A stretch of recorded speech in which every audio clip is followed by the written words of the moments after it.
Over the weekend, Zach Greinke did something for the first time in nearly 100 years. Really? Pitcher from the Milwaukee Brewers. I actually have a note about Zach Greinke, but it has nothing to do with what he did over the weekend. Oh, really? What is your note real quick? Go ahead. My note is the fact that he was scratched from the Brewers from his start on Wednesday from the Brewers, and it's starting to cause the trade rumors that the Brewers are going to move him so that whoever they trade him to can pitch him. Can pitch him. Okay. So. I agree with that, too. I think the Brewers are going to trade him, even though they should probably keep him. But anyway, he became the first pitcher since 1917 to pitch 3 consecutive games. To start 3 consecutive games. Oh, well, he got ejected in one. He got ejected on Saturday. I think he threw 4 pitches, or he just pitched the first inning. So he played Sunday, so he pitched Sunday, all right? Then the next game was the All-Star game, so technically they were on break all week. So he started the next Friday as well. So Saturday, Sunday, and Friday, 3 consecutive games. No one's done that since 1917. Wow. Craziness. I mean, the good thing is you're obviously, the wear and tear on his shoulder isn't the same as 3 consecutive games. No, obviously not, but the concept and the thought of it, that's actually pretty cool. I never thought about that. I never thought anybody ever really did that. I know back in the day when, they played less games and, all that stuff, the guys would pitch a little more on a regular basis, but I wouldn't have thought anybody ever pitched a back-to-back, like 3 games in a row as a starting pitcher. I never thought that would happen. That's pretty cool, though. Yeah. I think it's funny, though, that you can get kicked out of a game and then the following day just step right back onto the mound and pitch. I get it in baseball because of how long the season is. You sort of just got to get with it. But I think that's sort of funny that you can get kicked out of a game and then walk right back onto the court. Yeah, right. Right back on the next day. Yeah, that's funny. In basketball, if you get kicked out of a game, you're usually suspended for at least a couple days. Football, if you're kicked out of a game, you're usually suspended for at least a game or 2. Yeah, but a pitcher's different. It's so silly. Well, usually guys that get kicked out of games in basketball and football, they're fighting with each other. They're throwing a punch. They're shoving. They're doing physical violence, not just arguing with somebody, So I get it in that aspect. I mean, you're screaming at an umpire, he kicks you out, you move on. You didn't punch him in the face, Yeah, man. So like you were just saying, though, Zach Greinke is definitely rumored to be on the trade block, as well as a bunch of other people. Jeremy's putting one in the chat room right now for us. I'm not even looking in the chat room. He puts in the rumor mill in baseball, says right-handed pitcher Ryan Dempster might be heading to the Boston Red Sox. That's what I hear as well. I think that, this is so funny to me. All right, Theo Epstein leaves the Red Sox to go to the Cubs, and now the Cubs and the Red Sox have done a couple different trades with each other. I feel like Theo is getting the best of the Red Sox. And Theo Epstein is the guy that used to be the general manager in Boston. So he knows all their best players and everything like that. He left with the Terry Francona. He left with all them.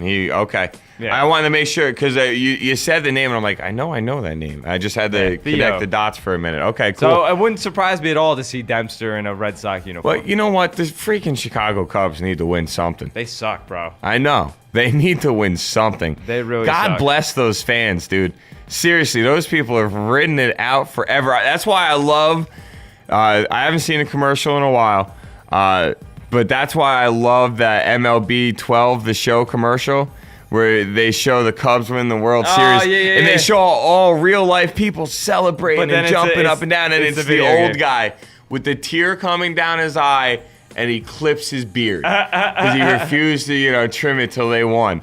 And he clips the beard, and then there's the kid sitting on his couch with another tear, and then the camera pulls out, and he's holding the PS controller, and it shows the video game. That's funny. And I'm just like, that commercial reminds you of how long and how much that franchise has waited for a team to. I mean, what was it, a couple years ago that they were playing really well? People thought they had a chance, and then it was like 5-6 years ago. Yeah, I think they got eliminated in the first round. I don't even think they won a playoff series. I think it was the NLCS again, when Bartman with the ball. Oh yes, Moises took it from a Moises Alou. Yeah. Also in the rumor mill, we have Cole Hamels, obviously, Shane Victorino from the Phillies, And a new name that surfaced yesterday is Jimmy Rollins. His name's being Really? Jimmy Rollins is being offered up as well. And well, he's a little overpaid. He's older, and if somebody wants him, I would say get rid of him.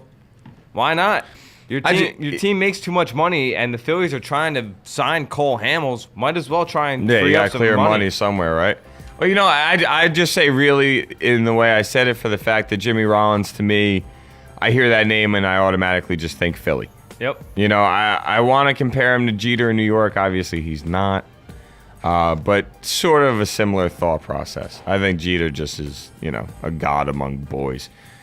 I don't know why I have such a man crush on Jeter, but I do. It's all right. I got the same man crush on Tom Brady that you have on Derek Jeter. It's the same thing. I don't like the Yankees. I just have a man crush on Jeter. I don't like the Patriots, but I love Brady. He's got a man crush on the guy. It is what it is. I'm not ashamed to say it. Also, there's the obvious rumors about Ryan Dempster, Matt Garza, names people really been hearing about. Wandy Rodriguez from Houston, his name's out there.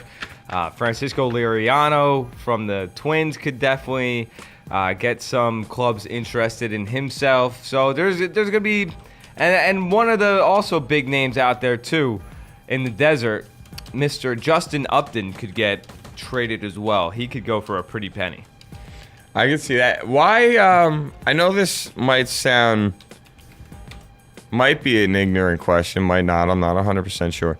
Why are the Texas Rangers looking into trading Hamilton, or hoping they can re-sign him, or they're hoping to probably re-sign him. They're definitely not going to trade him.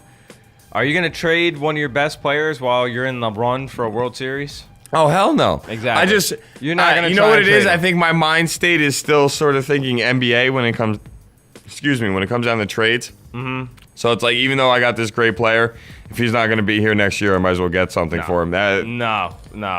See, the NBA just messes with your head. Here's the thing with baseball. I'm pretty positive. Let's just say Josh Hamilton becomes a free agent and leaves Texas. Because he's a grade A free agent, I believe they get a first-round pick because he left. Oh, okay. I believe they get a first-round pick because he leaves to go to another team. Well, let's be honest. There's no question of him being a grade A free agent. I mean, the guy's he's a type A free agent. So if he leaves to go somewhere else, I believe the Rangers do get a first-round pick. Okay.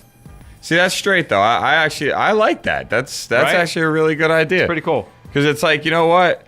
Just, like, think about if, I don't know if you were Orlando. I don't know if you necessarily get the team that he signs with first round pick. You just get a first round pick. Or I think it's at the end of the first round. It's like supplemental first round picks. Okay. So I think it's after everybody goes. Either way, though, it's still an extra pick before everybody else starts their second round of picks. Correct. So, I mean, you're still getting two picks before everybody else gets another. You're still getting a good quality player. Yeah.